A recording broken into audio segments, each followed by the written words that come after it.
1977 as a optometrist મેં મારી journey start કરી. ગામડાઓ, નાના નાના ગામડા, એ જમાનામાં ગામડાઓમાં કોઈ વ્યવસ્થાઓ નથી. સાઉથ છોડીને, ઇન્ડિયાનો એક સાઉથ છોડીને બધા સ્ટેટમાં હું ફર્યો.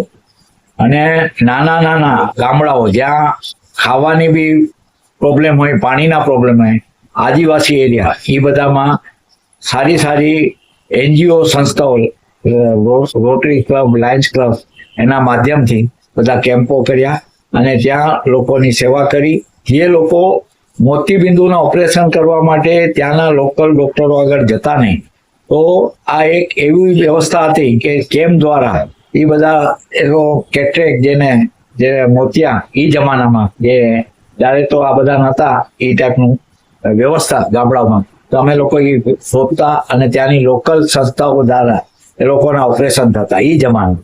અને એકદમ જેને કહેવાય ને કે મફતના ભાવમાં ચશ્મા ત્યારે વિતરણ થતી સંસ્થાઓ દ્વારા. અને એ બધા કામ મેં 77 થી લઈને સૌરાષ્ટ્ર, રાજસ્થાન, બધે અવિરત મહિનો દોઢ મહિનો અમે લોકો બહાર રહેતા ઘર છોડીને, અને એ સેવાઓ ચાલુ રાખી.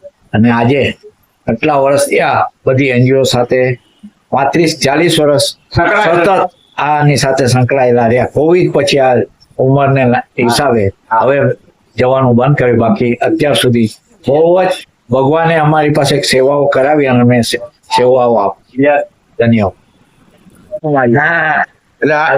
લંગોટિયા બાલ મંદિર કેજી થી અમે ભેગા સાથે મળેલા. અને હજી બી અમારે બધાના વ્યવહાર, હજી બી બધા દર મહિનાના સેકન્ડ રવિવારે બધા ભેગા થાય. સવારના 8 થી 7:30 70 જણા ભેગા થયા છે. અને તમે બધા સ્કૂલમાં, કઈ સ્કૂલમાં? અમે એસવીટી સરદાર વલ્લભભાઈ પટેલ સ્કૂલમાં ભણેલા.